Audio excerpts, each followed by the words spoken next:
O Império Britânico é a história de como uma ilha relativamente pequena aprendeu a dominar o mundo sem precisar ocupar tudo com exércitos gigantes o tempo todo.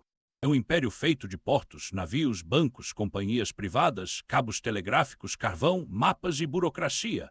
Um império que muitas vezes controlava mais pela conexão do que pela presença. E o resultado é o tipo de frase que parece exagero, mas foi real. Em determinado momento, o sol nunca se punha sobre os territórios britânicos. Hoje a gente vai contar essa trajetória, do começo marítimo no fim do século XVI até o desmonte no século XX, com o foco no que fez esse império funcionar como sistema global. Antes de existir Império Britânico, existia a Inglaterra tentando não ser engolida pelos gigantes europeus. No fim do século XVI, o mundo estava sendo redesenhado por Espanha e Portugal, que tinham impérios ultramarinos enormes. A Inglaterra entra nessa disputa tarde e com menos recursos, mas com uma vantagem: pragmatismo. Ela começa com corsários, comércio e pirataria meio oficial. A derrota da Armada Espanhola em 1588 não cria o império do dia para a noite, mas abre espaço para a Inglaterra respirar e ousar mais no mar. A mensagem era simples: dá para enfrentar a potência naval dominante e sobreviver. No começo do século XVII, a Inglaterra começa a transformar a aventura em instituição. Em 1600, surge a Companhia das Índias Orientais, East India Company. Isso é uma virada de chave porque não é o Estado britânico indo conquistar. É uma empresa com carta real, poderes próprios e objetivo claro de lucro. Esse modelo mistura comércio, diplomacia e guerra privada. A lógica é nova. O império pode ser terceirizado para companhias que bancam o risco e depois entregam ao Estado um mundo pronto para ser administrado e taxado. As primeiras colônias inglesas nas Américas também nascem nesse período. Jamestown é fundada em 1607. Depois vêm outras colônias e aos poucos forma-se uma rede no Atlântico que combina produção agrícola, comércio e, infelizmente, escravidão. A economia imperial britânica cedo se conecta ao tráfico atlântico e a sistemas coloniais violentos. Isso não é detalhe moral isolado, é parte estrutural de como riqueza circula no império e financia a expansão. No século XVII, a Inglaterra passa por turbulência interna, guerras civis, execução de rei, república, restauração. Parece que isso atrasaria qualquer projeto global. Mas, curiosamente, no longo prazo, essas crises ajudam a moldar uma máquina estatal mais moderna, com capacidade fiscal e naval crescente. E aqui entra um personagem silencioso que vale ouro. O Estado britânico aprende a levantar dinheiro de forma cada vez mais eficiente.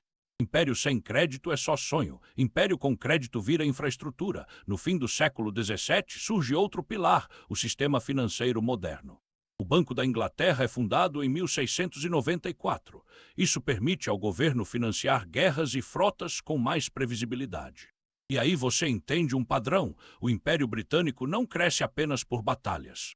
Ele cresce porque consegue bancar guerras longas sem quebrar, ou quebrando menos do que os outros. No século XVIII, a disputa por domínio global vira uma briga direta entre impérios europeus, especialmente com a França. É a época em que guerra na Europa e guerra no mundo são a mesma coisa. A Guerra dos Sete Anos, de 1756 a 1763, é frequentemente chamada de Primeira Guerra Mundial porque acontece em vários continentes. E o resultado é enorme: a Grã-Bretanha sai fortalecida, ampliando influência no Canadá, no Caribe e na Índia. Mais do que território, ela ganha rotas e posições estratégicas, só que o império também gera rebote. As colônias britânicas na América do Norte começam a se revoltar contra impostos e controle. O resultado é a independência dos Estados Unidos, declarada em 1776. É uma derrota gigantesca para a Grã-Bretanha e o mais interessante é que ela não destrói o projeto imperial. Ela muda o foco. O império perde uma parte do Atlântico, mas se reorganiza e mergulha ainda mais no Oriente. É o tipo de adaptação que só impérios resilientes conseguem fazer: levar um golpe histórico e continuar crescendo em outra direção. E é aqui que entra a peça central do Império Britânico, a Índia. No começo, a presença britânica é comercial e costeira através da Companhia das Índias Orientais. Mas com o declínio do Império Mughal e a fragmentação política, os britânicos começam a fazer o que sempre funciona em sistemas fragmentados: aliar-se a uns contra outros, oferecer apoio militar, controlar receita fiscal e virar árbitro do tabuleiro. Um marco simbólico dessa virada é a Batalha de Plassey, em 1757, que coloca a companhia em posição dominante em Bengala. A partir daí, a empresa vira um Estado dentro do Estado, arrecadando impostos, mantendo exércitos e controlando milhões de pessoas. Esse é um momento crucial para entender o império. Ele não é apenas bandeira no mapa.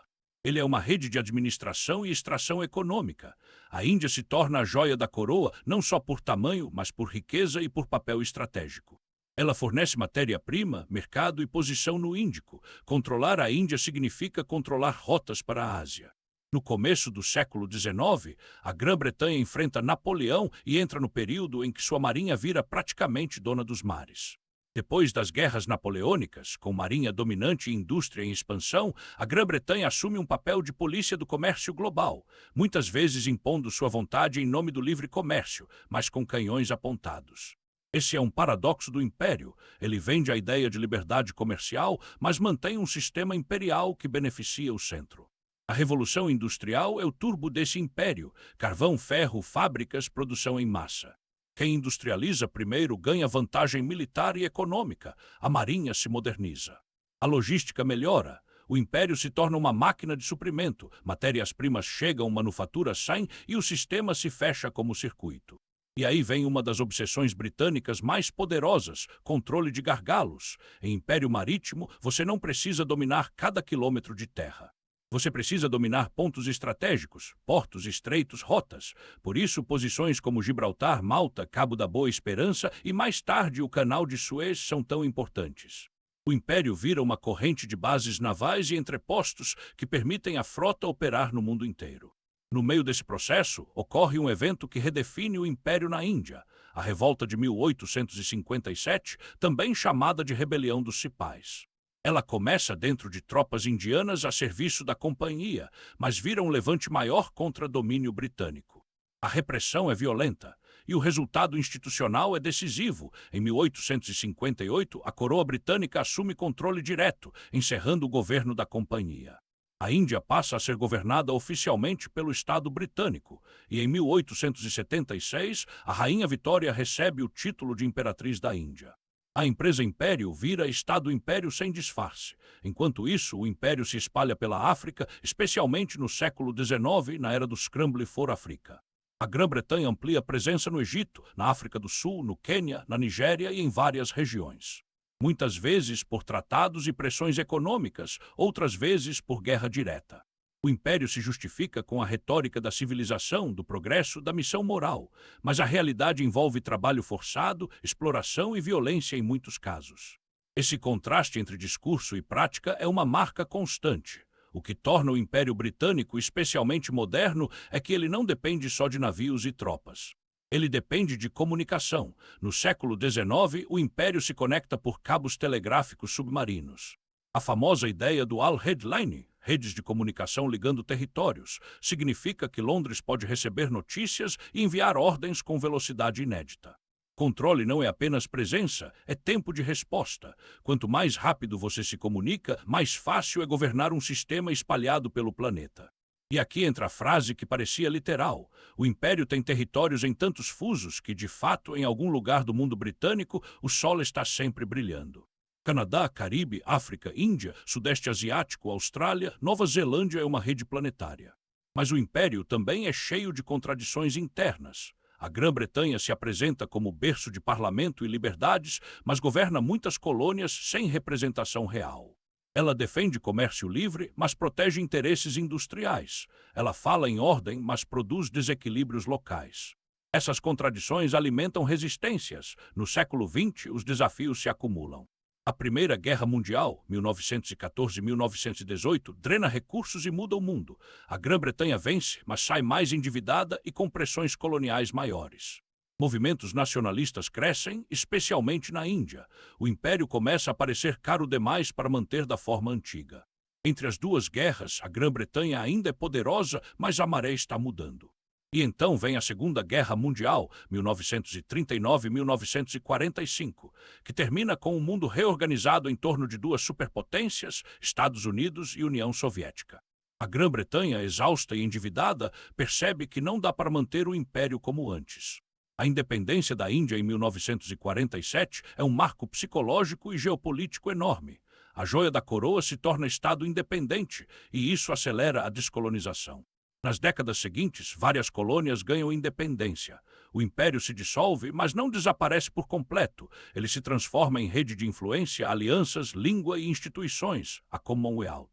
E aqui está a ironia final. A Grã-Bretanha perde o império territorial, mas deixa um legado que continua moldando o mundo.